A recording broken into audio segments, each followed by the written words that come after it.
1%. Use my...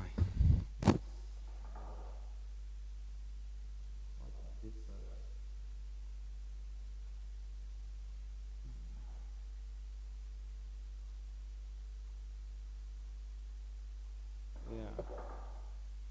So it's kind of how to talk about the Bhagavad-gita without any sort of restrictions. It's kind of like, a kid in a candy shop.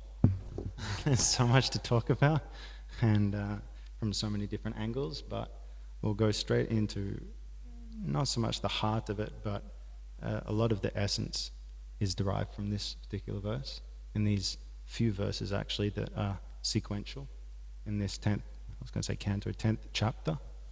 So 10:10. 10:10. So that's written here. If anyone can see, we'll do a bit of a call and response. See if we can become Sanskrit scholars by the end of the class. Okay. Tesham satata yuktanam bhajatam pritipurvakam dadami buddhiyogam tam yena mam upayanti te. Tesham satata yuktanam bhajatam pritipurvakam tadami buddhiyogam tam yena mam upayanti te. Anyone have a little? Tesham satata yuktanam bhajatam pritipurvakam tadami buddhiyogam tam yena mam upayanti te. I think a lot of that problem there is my handwriting is that of someone still going to primary school.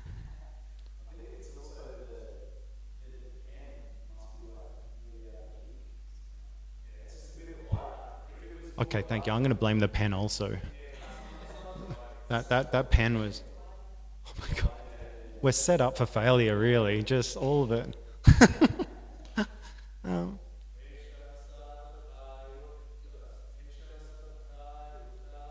Tesham satata yuktan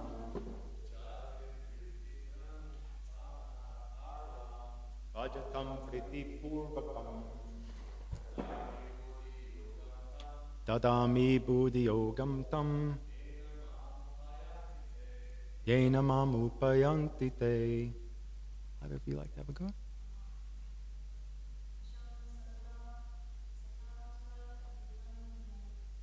Tesham satata yuktanam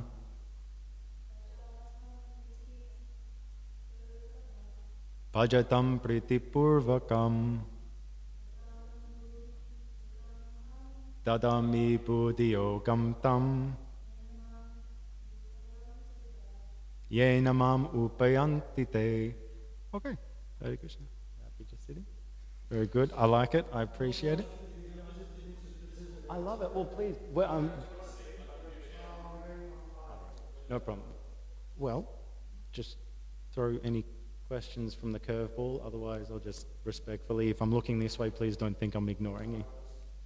I appreciate that you're here. So, this verse is very beautiful.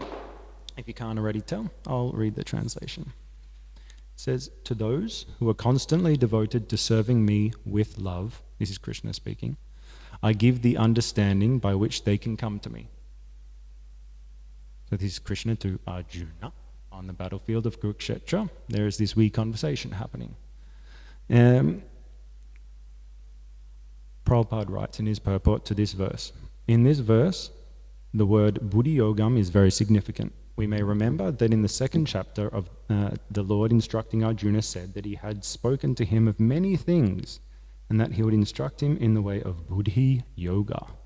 Now, buddhi yoga is explained. Buddhi yoga itself is action in Krishna consciousness. That is the highest intelligence.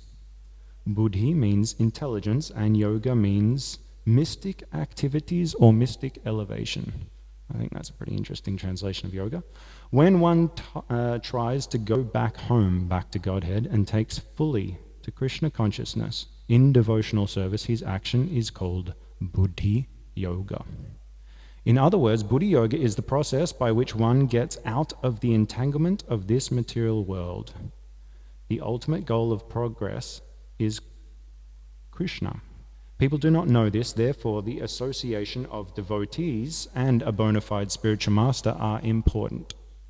One should know that the goal is Krishna, and when the goal is assigned, the path is slowly but progressively traversed, and the ultimate goal is achieved.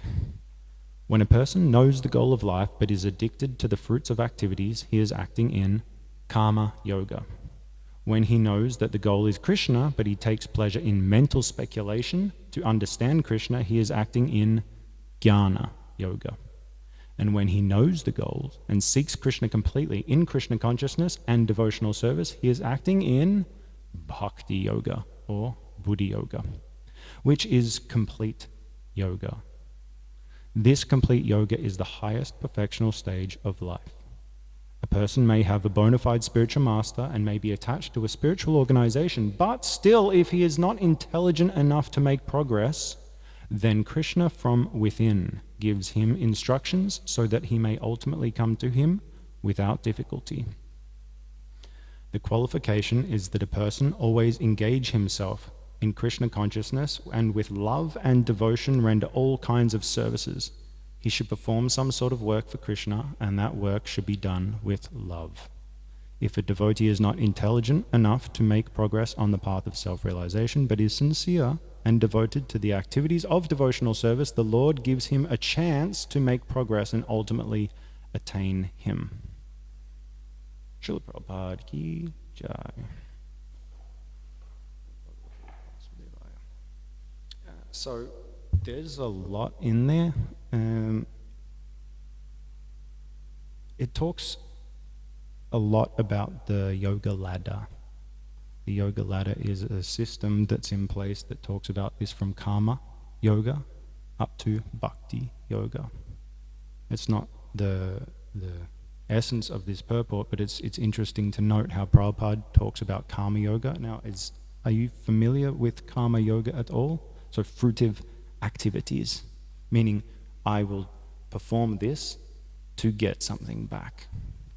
Like this. So karma yoga, it's connecting, you can do some service, but in the mode of I want to achieve something is classified technically as karma yoga, and that is one rung of the ladder. The next is jnana yoga, which Prabhupada talks about, which is more mental speculation. So you can be performing devotional service, but predominantly it is people that are not even so much as bookworms, but they're just trying to analyze, intellectualize it all, essentially intellectualize their way out of the material world, and it is not so much possible, especially in this age when our intelligence is less, our time is less, our abilities are less. It's not a personal critique, that's just what it says. It's not me saying it, it's my experience, but maybe not yours. And then dhyana yoga, which is essentially ashtanga yoga, which is pretzeling yourself into different yoga positions for long periods of time, is another process. And then finally bhakti. And the beauty of bhakti yoga, as Prabhupada translates as, is not just love of Krishna, it's not just service or devotional service, it's loving devotional service. It was very deliberate. Prabhupada chose his words exceptionally carefully.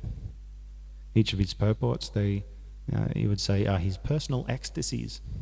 So when he had a personal ecstasy, this is what we're reading on the page, so it's no small thing to be able to actually have access to the Acharya's commentaries on these verses, which for one sentence can be brought out into something so significant. We're very fortunate to have access to practicing bhakti yoga like this. And as Krishna himself explains, leading up to this, he's talking about how you can see him in all facets in bodies of water, the taste of water, in mountains, as fish, aquatics, he's the shark, as this, he's like describing all these different ways that you can see Krishna or the divine in everything leading up to this. And also subsequently he goes on to explain this further and says, but this is just a spark of my splendor. So all of these great, grandiose things. So me and my wife, we're currently thinking, all right, well, what do we want to do now for holidays, right? Because like all the things I used to do are kind of off the cards, or I don't really have too much interest in so much anymore. So it's like, when you want to go somewhere, it'll be with a bit of a different, not a bit, hopefully, a lot more of a different consciousness, more of a pilgrimage, trying to see places with a different vision, trying to see the divine in things, but so going to see spectacular parts of the world. We're very fortunate here in this regard. I mean, there's Mount Warning, and then there's the national parks that are close by. Then you've got to go quite a distance to see other big things, but that's the point, like seeing really quite amazing natural wonders that are close to us, and even they are just a spark, just a tiny little spark of Krishna's splendor. So he's saying to come to him, to actually understand him in truth. It says, even if you're attached to the fruitive actions, so this kind of a business transaction, I will do this, but I'm kind of wanting this in return, which is fair enough, because that's kind of how we're raised, that's how the material society works. So nothing's free. Like you say, someone offers you things for no price, it's kind of feels a bit like, well, what's the catch? There's nothing's for free. Nothing good is for free anyway. Some bad deals might be for free, but nothing really good, and especially this deal, which is love of God, that can't be free, right? And so Krishna says, I will give you the intelligence from within. So just practice. And Krishna within is the Paramatma, and will send other people around. I'm sure perhaps you've had conversations with people that have been so enlightening out of nowhere, from a very unexpected person. You say, well, how does this person know exactly the right thing to say to me at this particular point in time? It doesn't make sense, because Krishna sends or empowers this person. There was this fabulous story. I mean, there's countless stories that we can read from Prabhupada's time when he was with us in his Vapu form, where he was traveling across India. I'm not sure from where to where, but it was on the train with some of his disciples, and Prabhupada would see Krishna in everything, and his hand in everything. And so he's traveling on this train, and it must have been from Delhi or to Delhi, something like this. And this Indian man, as you would expect in India, came up, Swamiji. It's like, please come and stay with us. Please come and stay in our town, in our city. There's no temple there.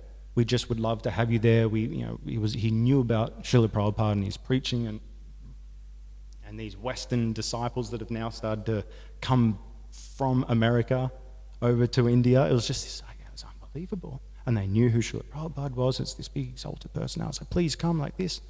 But there's no temple. You should really build a temple here. And then no one thought anything more of it, especially his disciples, because they're just watching this exchange between their spiritual master and this random Indian Prabhu on this train. And Srila Prabhupada says, yes, we should open a temple. And he looks around at his disciples who's going from one city to another, probably having the best time of their life, going, this is amazing, getting to have such personal time with my spiritual master on this train in this foreign land that I may not have ever been to before, and says, you get off at this stop and open a temple. So, no, I can't. We can't do it. We don't have the money. I don't know the language. I don't know this. He says, no. He's just a random person. What does he doesn't know. He's just saying this. He's like, yes, but Krishna has inspired him.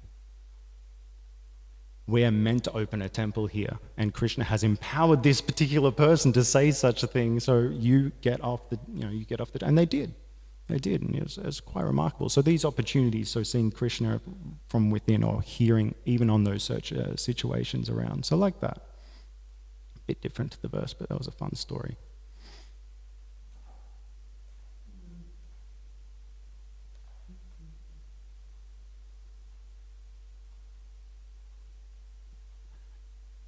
it's particularly important to note that Krishna is saying to those who are devoted to serving me with love, so not me, Krishna is saying to me with love, so how are we serving him with love? So Srila Prabhupada gave us the morning program, he gave us countless hours worth of service that will pack out the day. He says, you should be falling asleep before your head hits the pillow. Perhaps this is in the early days of Sankirtan when they'd be going out all day, every day. You hear stories about that and it makes my head spin. But how can we actually show our love to Krishna when we're just learning who he is? What does he do? You know, how can I serve someone that I don't actually know that much about or have so much of a relationship? So Srila Prabhupada set up so many facets of our day locked in so we could actually engage with Krishna even if we don't have a full understanding of. One which is coming to the temple, seeing the deity form. So as an example, the morning program. The morning program is so important. And it took me a while. I'm still realizing, of course, because I'm very new and my realizations are only so much, but you know, why is Mangala Arati so early? It's so early, man. But do you know why it is at the time that it is? Like, that's a genuine question.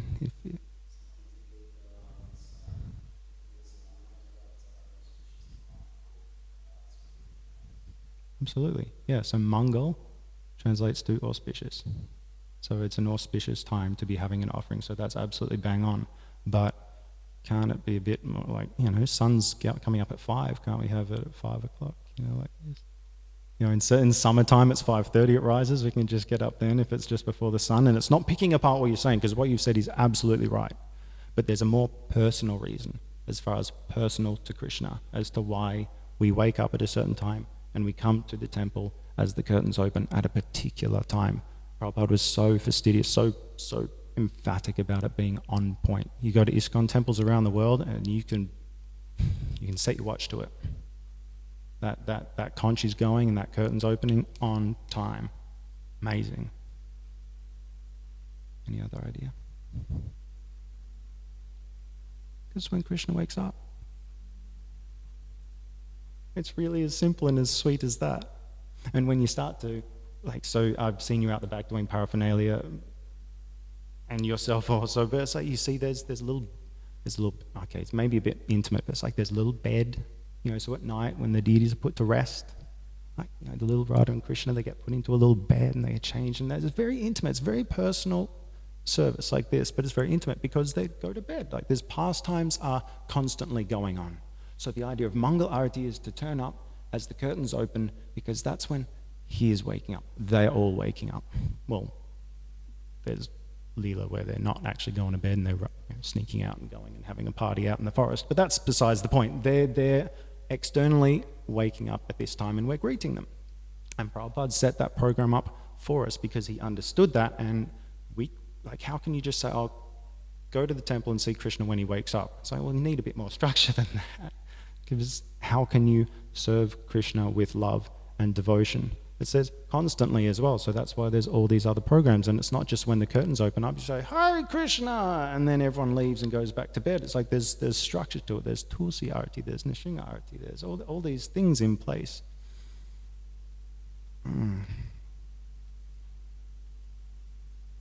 The morning time is auspicious. I say it's Brahma Muhurta, it's called, is that particular time frame before the sun comes up. And it's auspicious not just in a fact of, oh, it's so religious, but when you start to analyze how we were raised, perhaps in a material world, you would wake up early and you say, that's the most ungodly hour of the day. The most ungodly time to be waking up. I don't know, maybe that's just my parents, but it would say, oh, it's an ungodly time of the day to be waking up. But it's actually the most godly. And it's kind of funny when you start to think about how backwards everything is to actually separate us away from Krishna, or to separate us away from being in the flow of what's actually natural for us. You hear stories about creative types, musicians, artists, whatever, they wake up super early in the morning, like 2 o'clock, 3 o'clock. When you're studying at school, wake up at that time in the morning and you just creatively is just firing, because it's also that time of the day is the mode of goodness. You know, so to be doing these things, your sadhana, your morning sadhana, so coming in, seeing the deities, chanting, hearing, singing, writing, reading, whatever it is like this, in the mode of goodness. So in that morning, you're less affected by the other two modes of the day, which is passion and ignorance. So as we're trying to do that, like, I don't know about you guys, but how is the sadhana in the morning compared to, say, how's chanting at 5 in the morning compared to chanting at 5 at night? It's a bit different. And it's not like, it's because the day's been going. So anything, you're trying to do something Om Shanti very nicely and peacefully and more connectedly, because that's also the time that Krishna's around. He's here. He's like, I'm here, I'm ready for a chat, let's hang out. And then he goes off. And, you know, herds cows. So you're trying to like have this personal relationship and understanding. Now I know time, place, circumstances, it's always good to chant, it's always good to read, but it's just as far as the impact of the times of the day is really important to understand as well. So understanding that the morning times, 8 hours, 8 is goodness. Then the next middle of the day is passion, because you want to get out and work, whatever that looks like. You can't just be, you know, so peaceful and slowly, as you need to actually get things done. And then in the evening, more ignorance time, because you're sloppy, trying to wind down, go to bed. Like, that's fine. That's sort of the natural rhythm of the day. I have great. It's from the Gita, 7th chapter, 14th verse. Prabhupada says in a purport that another meaning of the gunas, so gunas are the three modes, is to be understood that the conditioned soul is rope. Guna is rope. It is understood that the conditioned soul is tightly tied by the ropes of illusion. A man bound by the hands and feet cannot free himself. He must be helped by a person who is unbound, because the bound cannot help the bound. The rescuer must be liberated. Therefore, only Lord Krishna or his bona fide representative, the spiritual master, can release the conditioned soul. Without such superior help, one cannot be freed from the bondage of material nature. Devotional service or Krishna consciousness can help one gain such release. It's really like it's such a science. Like one of my the book that really solidified Krishna consciousness for me was The Science of Self-Realization. It's not like a Sanskrit to English translated book by Prabhupada. It's a collection of different articles, letters, conversations, excerpts from different books. Maybe you've read it, maybe you haven't. But if you haven't, I urge you to read it. And if you have read it again. You know, it's so incredible. It's laid out like a map. And then from there, it's like you read the Nectar Devotion. Oh my gosh, that's its origin, where it's just literally this roadmap of how to be Krishna, how to just be a good person is really what it is. And then keeping Krishna, the divine, in the center. And then learning who that is and how to serve him. So that's why Srila Prabhupada would say, it doesn't matter if you're Christian, Muslim, Hindu, as long as you are learning who God is and how to serve him and love him, that is perfect. That is your perfect religion, you know. But as long as you're doing it perfectly, like following, and we're very fortunate to have such an extensive literature, the Vedas, which are from time immemorial like this, and there's enough books to last us till time immemorial to help us get closer to how to devotionally serve with love.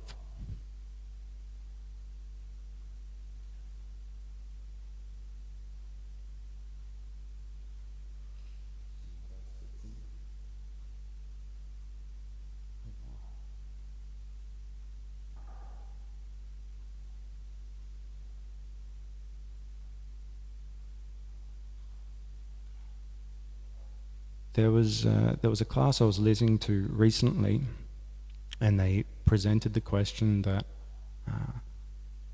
what is your blueprint? What does your blueprint for the day look like? So Srila Prabhupada created this morning program, go out, distribute books, do Harinam Sankirtan, or do whatever service is needed.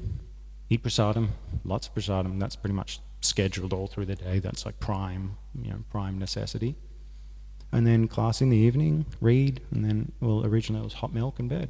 Hot milk, Krishna book and bed. But the blueprint for us will most likely be different, but what's it look like? Meaning, is it waking up at 3? Is it waking up at 6? What's it look like there? Regularly, you can look at a day to day. Someone said you look Ekadasi to Ekadasi. At the back, 11 to 12 days of your life, what was your blueprint? When did you wake up regularly? How many morning programs would you attend? How much reading would you do? Like this, like a bit of a blueprint. And then line it up next to what would be the perfect blueprint, which is what was presented to us and what Krishna asks of us, which is seemingly simple. Just whatever you do it with love and keep me in the center. The master verse essentially is always remember me and never forget. And everything else is subservient to that. So how can you always remember Krishna and never forget him? So it's like, all right, what am I doing in the day, week to week, like this? I'm trying to figure that out at the moment with the new work-life balance. How am I able to do this?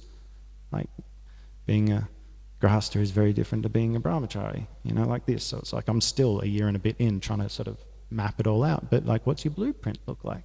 So you can actually really meditate on that semi-regularly, as to saying, well, how does that link up with the blueprint that is Krishna guarantees?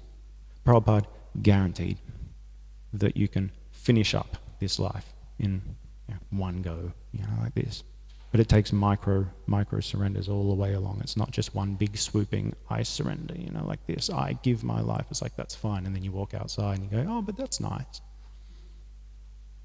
Nonetheless, so analyzing or just meditating a bit on what our current blueprint or our situation is, and how can we make fine-tune adjustments to bring it more in line with something like that. And it doesn't have to be change everything, revolutionize your whole life in one day, like just take little steps. Anyway, they're practical things, because it just comes down to, as Prabhupada says in the purport to this verse, not to get too sidetracked and down rabbit holes, is that even if you have those attachments there that may externally look like you aren't, this pure devotee, which is fine, Krishna will give you the intelligence how to actually serve him more with love. Because he's a person, he cares, he loves you, and he wants us to perfect our lives and come back home more than even we can understand. So with that, I think I'll just stop, because I figure 20 minutes, 30 minutes of talking is a lot.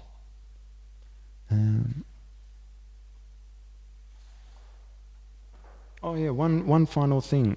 Since I mentioned the Nectar Devotion book, you'll find these 64 items of devotional service in there. They're all listed. So it's these 64 items, if you do them in today, that's like a big success tick for the day. And in this morning program that Srila Prabhupada put together, there is over 30 of those items. So it's about 30.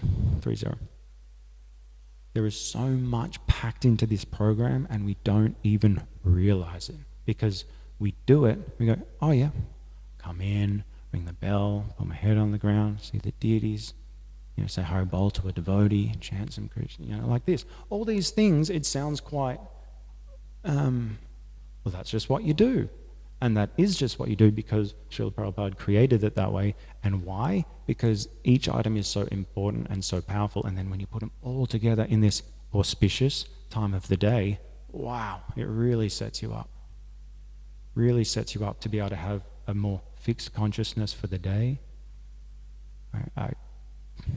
The amount of times I've bargained with myself to like, oh, you earn the sleep in, you earn that. Like, Prabhupada did say, health, then sadhana, then service. So you must maintain your health, not to be fanatics, but to understand if you can do these morning programs like this, it really sets you up for the day, or at least have a nice, mindful, meditative morning if you can't make it. These things like this, because all of these steps, Krishna, he says, will empower us, and he will give us that knowledge from within to actually make these intelligent steps.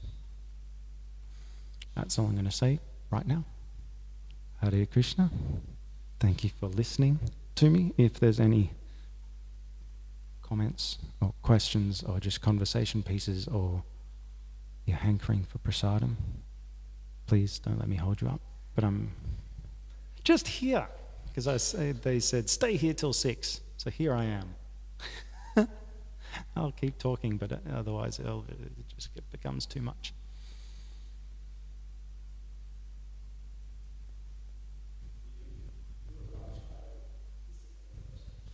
Yeah, go for it. Yes. So I was in the Brahmachari ashram for nearly 4 years. I wore saffron for 1 year to the day, pretty much, which is